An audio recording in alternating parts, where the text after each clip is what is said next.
1 between the Heat and Raptors was ugly, but exciting. Game 2 was ugly.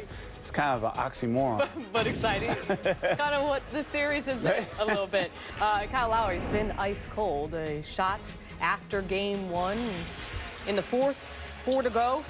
DeMar, Jonas Valanciunas, and Valanciunas was huge in this game. He was big. The energy that he brought, you know, he's not a typical post-up, bring it to him every single time, but he gave them such great quality minutes tonight. It was the difference of the game. And then here, off the pick, Lowry's jumper is off, but Valanciunas there for the cleanup. And you see that Whiteside, he wants it more than Whiteside did at that particular moment. You got to get back and get a hand up and do something. And then Terrence Ross hits the pull-up jumper, tie game at 80. Less than a minute to go. Raptors up 2. Again, off the Valanciunas pick, buries the jumper. But Miami still hanging around, 45 ticks to go. D-Wade looking for some space. How about Father Prime? And you want the ball in his hands at all times. Now, he makes shots. He's just not a three-point shooter, but he's able to make shots. He hasn't really been a three-point shooter. He hadn't made one before these playoffs until December. And then there, Lowry, again, another huge shot. Joe Johnson to Goran Dragic. How did that play happen? Great find. Joe Johnson being patient, saw that he had DeMar Carroll near him. He left Dragic at this particular moment. You don't want to do that. You don't leave the three-point shooter. You stay attached. Good play or bad defense? Bad defense and a good play. So both. Again, Pat Riley's like, yeah, that was good. Ensuing Raptors ball. There was just no play on this. Bad play. You take the ball to the basket. We talk about this all year long, Cassie, how you have to go to the basket on last-second shots. There's so much ISO ball we see. Yes. All right, 2:30 left in OT. Valanciunas. Buckets. Toronto up 4. 11 seconds to go. Dragic tiptoes the baseline. Man, again, the Dragon coming That's up right. fiery. You know, and that's what you need at that particular moment. You get to the basket whenever you can. And here, Josh Richardson slow to foul Lowry, and he would make the front end of his free throws, but miss there. And then here, time expires. Too little, too late. Toronto wins game 2, 96-92 to even the series at a game apiece. The Raptors are now 4-0 following a loss this postseason.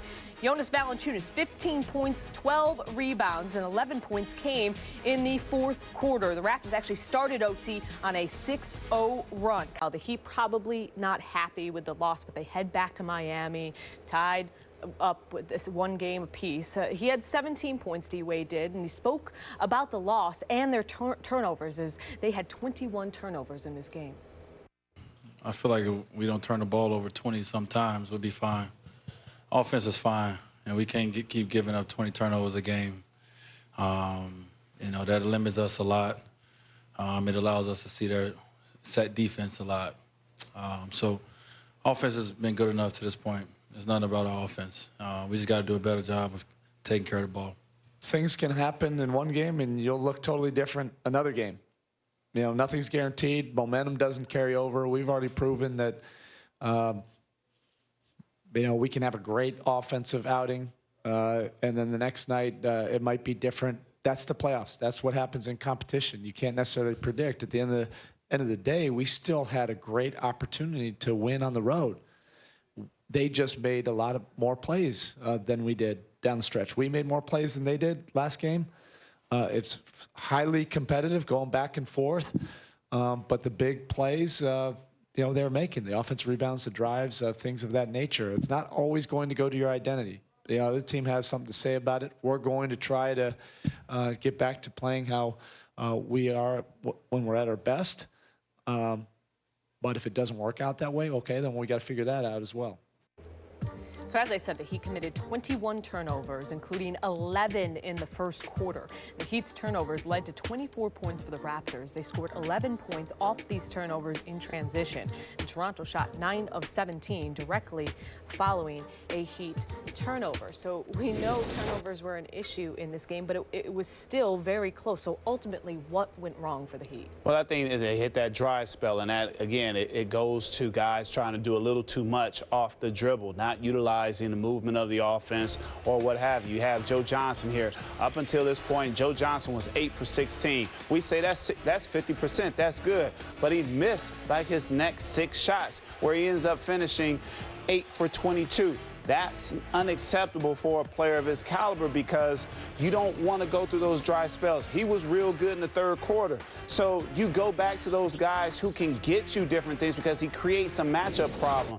But what happened also on the other side is that Toronto focused more on Joe, and they were a little bit more physical. Some of those shots, you can call them fouls, but you have to play through that in the playoffs. Yeah, exactly. He was 0 for 8 in the fourth quarter. He shot worse than 40% in each of his last 3 games. So what happens game 3 as the series shifts to Miami? Well, they get back to the basics. You know, this is a situation where Miami understand that this was an opportunity completely lost. Now, we talk about, to skip ahead a little bit, when we talk about lost opportunities, it's the opportunity to rest. You could have possibly have swept this team had you taken care of business. 21 turnovers is way too many. 11 in the first quarter. Exactly. So that means they weren't focused early on. So you bring that focus, you get back to the business of what you're able to do as far as controlling what you're doing. It wasn't turnovers that the Toronto Raptors necessarily created for the Miami Heat. It was more or less, you know, a little weak pass here, a little weak pass there. Well, Heat fans probably still feeling good. Oh, they got a game in Toronto. I just went a little Pat Riley there, because Riles was so focused on it. He would be sick